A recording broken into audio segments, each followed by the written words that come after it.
Alright Gelheads, I know you've been holding your breath for this one and blowing up my DMs, so here we go.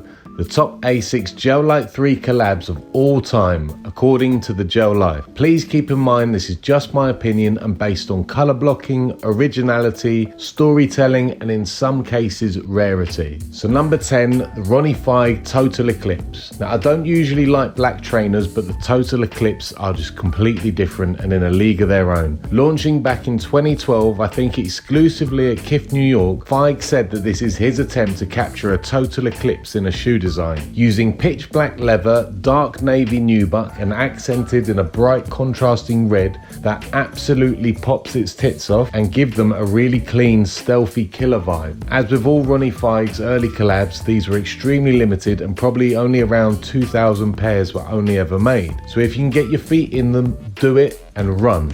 Okay, the Woy Server Day. To celebrate Woy's 5th year since opening their Rotterdam-based shop back in 2012, they teamed up with Asics to muster up this little beige number, the Server Day, which I don't know, but I think it's something to do with ruminant mammals, you know, basically your everyday moose, deer, elk, springbok, that type of thing. There's something about the creamy beige suede on the toe box and heel tab against the dark, rich, chocolatey brown leather that just really sets these apart. And then the nice touches of gold metal eyelets that really lift the sneaker to give it a proper premium feel. When released in store, the first 100 customers got a limited edition matching t-shirt and customized Woy box. So if anyone actually has one, please shout me on Instagram because I'd love to see it. Number 8, the Mitre 25th anniversary. Some of you might not agree on this one, but it is my preference and it's my list. So let me know in the comments if you feel this doesn't deserve a place. For the infamous Gel Lyte 3's 25th anniversary in 2015, we saw a number of classics being re-released and some new takes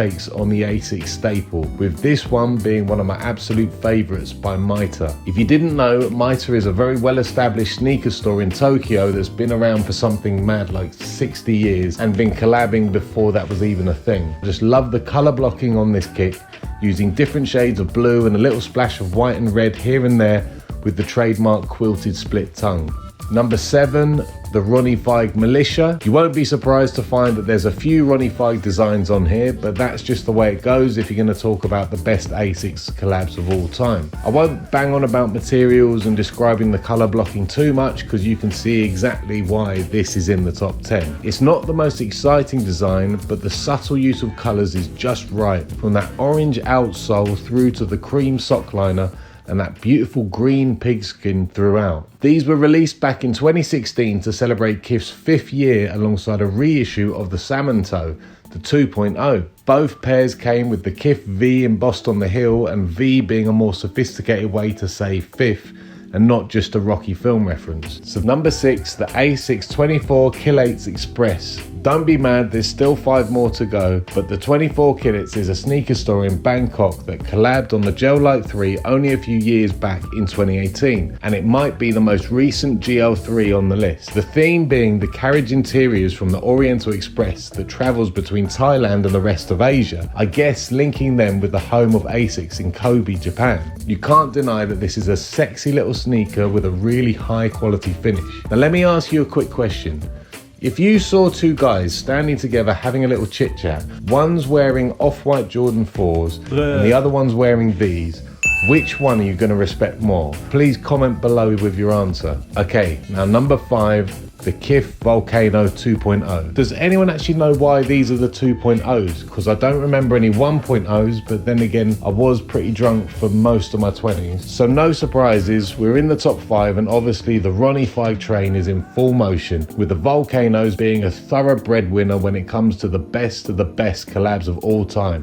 That's in any shoe. Nike, Jordan, Adidas. This is a true sneakerhead grail, period. In an interview with Fight before the release in 2017, he said he had wanted to do this colorway way back in 2013, but the hype around the models was getting a little bit overwhelming. That's mad, as if it was going so crazy they had to stop releasing their best colorways and ideas. Okay, number 4, the Fight ECP Miami Beach.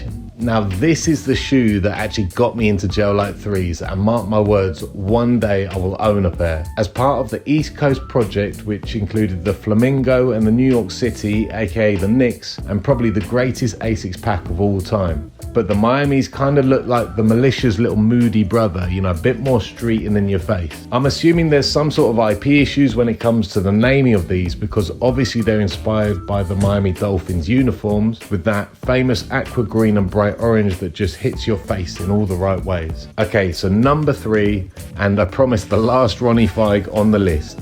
It's the Asics Gel Lyte 3 Salmon Toe 1.0, the original bad boy. Released way back in 2011, you'd be lucky to ever see a pair, as they only released around 200 in total. And if you see them for sale, you better snap them up or slip straight into my DMs. Originally sold for $130 as part of Kiff's new Brooklyn store opening, there's literally only 2 pairs on StockX at the moment. One at $6.5 thousand and another at $21,000. We're lucky these even released, as they were thought to be a scrap sample I could put on the back burner, and only due to a lot of die-hard Asics fans petitioning online that Asics actually decided to put them into production and release them to the public. So here we are, number 2, just shy of the all-time favourite. It's the Hanon Wildcats, also from 2011. Maybe not as exclusive as others on the list, but it's the colour blocking for me that really sets these kicks off, and the first shoe Hanon and Asics ever collaborated on. The colours are inspired by a local Aberdeen running club of the same name, and another grail for any GL3 fanatic. Now, it was really hard trying to whittle down this list to 20 pairs, let alone 10. So here's a few that you might be pissed off didn't make it. Some honourable mentions. Soulbox's The Sun,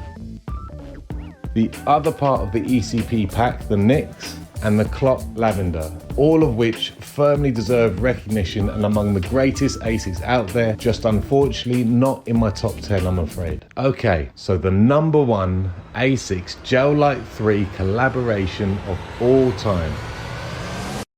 It's the Patta Amsterdam from 2007, and the reason it's at number 1 is that it has a lot to do with bringing back the Gel Lyte 3 as a true sneakerhead favourite. You see, Asics launched the GL3 originally in 1990, but stopped production in 1992 as the Gel Lyte Ultra superseded it in sales for that year, and that was just the way it was back then. There wasn't a market for reissuing sneakers like there is now. It was more about the latest kicks and technology. So if it wasn't for Patta releasing the Amsterdam 15 years later, I doubt we would even be able to do this list and even be able to find GL3s on the shelves. So hats off and thank you, Patta. It's even more remarkable as it's one of Patta's first collabs with a major footwear brand. Inspired by the Amsterdam coat of arms along with the green doors on the canal boats, only 120 pairs were ever made and released at the most exclusive sneaker stores worldwide, including Patta, Soulbox, Killets, Life, Mitre, Woodward and 24K. When I was doing a bit of research for this video, I found that Complex had them at the 22nd best sneaker of all time, beating out things like the Air Jordan 4 Lightning and even the Paris SB Dunk Lows, so I'm not completely off my rocker. Bruh.